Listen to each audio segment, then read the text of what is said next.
जीवन के सपनों से जुड़ा हुआ है। तुम उसे छीनने की बात कर रहे हो अपने मैनिफेस्टो में? क्या आपकी मेहनत की कमाई का पैसा घुसपैठियों को दिया जाएगा कि वो माताओं बहनों का सोने का हिसाब करेंगे, उसकी जड़ती करेंगे, जानकारी लेंगे और फिर उस संपत्ति को बांट देंगे और उनको बांटेंगे जिनको मनमोहन सिंह जी की सरकार ने कहा था कि संपत्ति पर पहला अधिकार मुसलमानों का है। मंगल सूत्र भी बचने नहीं देंगे, यहां तक जाएंगे, मैं कहने आया हूं। देश भर में बीजेपी के चुनावी मंच से इन दिनों कांग्रेस के मैनिफेस्टो की ही सबसे ज्यादा चर्चा है। पीएम मोदी हो या फिर सबसे बड़े सूबे के सीएम योगी, सभी कांग्रेस के मैनिफेस्टो को कटघरे में खड़ा कर रहे हैं। पीएम मोदी ने बांसवाड़ा की चुनावी रैली में सबसे पहले संपत्ति को लेकर सर्वे कराए जाने की कांग्रेस की मंशा पर हमला किया था। देंगे और पहले जब उनकी सरकार थी उन्होंने कहा था कि देश की संपत्ति पर पहला अधिकार मुसलमानों का है। इसका मतलब ये संपत्ति इकट्ठी करके किसको बांटेंगे?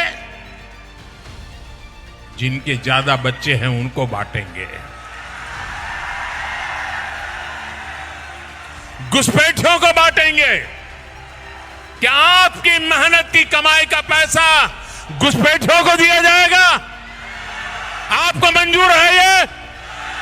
ये कांग्रेस का मैनिफेस्टो कह रहा है कि वो माताओं बहनों का सोने का हिसाब करेंगे, उसकी जड़ती करेंगे, जानकारी लेंगे और फिर उस संपत्ति को बांट देंगे और उनको बांटेंगे जिनको मनमोहन सिंह जी की सरकार ने कहा था कि संपत्ति पर पहला अधिकार मुसलमानों का है। भाइयों बहनों, ये अर्बन नक्सल की सोच, मेरी माताओं बहनों, ये आपका मंगल सूत्र भी बचने नहीं देंगे, यहां तक जाएंगे, मैं कहने। जिसके बाद अमरोहा के चुनावी मंच से सीएम योगी ने हमला करते हुए कहा कि कांग्रेस के मैनिफेस्टो में इस बात का जिक्र है कि उनकी सरकार बनी तो देश में शरिया कानून लागू होगा। और उनके सहयोगी दलों को आज जो इंडी गठबंधन के रूप में आपके पास आए हैं, बहनों और भाइयों, ये देश के साथ गद्दारी किए हैं और फिर गद्दारी करने के लिए अपने झूठे घोषणा पत्र के साथ आपके पास आए हैं।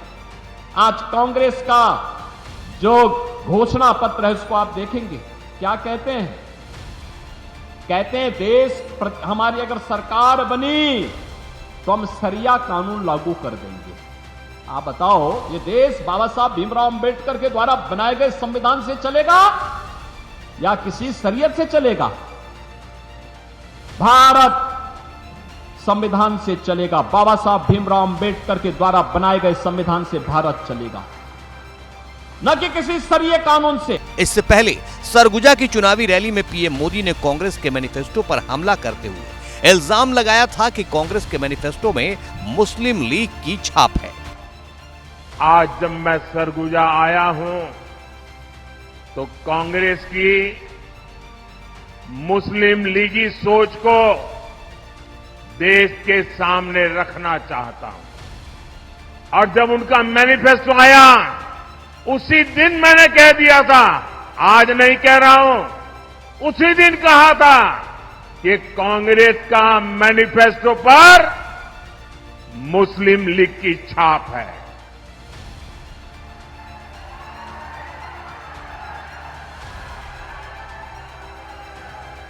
साथियों, जब संविधान बन रहा था, काफी चर्चा विचारणा के बाद देश के सभी बुद्धिमान लोगों के चिंतन मनन के बाद बाबा साहब आंबेडकर के नेतृत्व में ये तय किया गया था कि भारत में धर्म के आधार पर आरक्षण नहीं होगा। आरक्षण होगा तो मेरे दलित भाई बहनों के लिए होगा, मेरे आदिवासी भाई बहनों के लिए होगा, लेकिन धर्म के नाम पर आरक्षण नहीं होगा। लेकिन वोट बैंक की भूखी कांग्रेस ने कभी इन महापुरुषों की बातों की परवाह नहीं की, संविधान की पवित्रता की परवाह नहीं की, बाबा साहब आंबेडकर के शब्दों की परवाह नहीं की। बीजेपी के इन आरोपों के बीच आपको कांग्रेस के मैनिफेस्टो की कुछ अहम बातें बताते हैं। कांग्रेस ने 2024 के अपने 48 पन्नों के मैनिफेस्टो को 12 हिस्सों में बांटा है, जिसे न्याय पत्र के नाम से जारी किया है। इन 12 हिस्सों में 12 कैटेगरी हैं।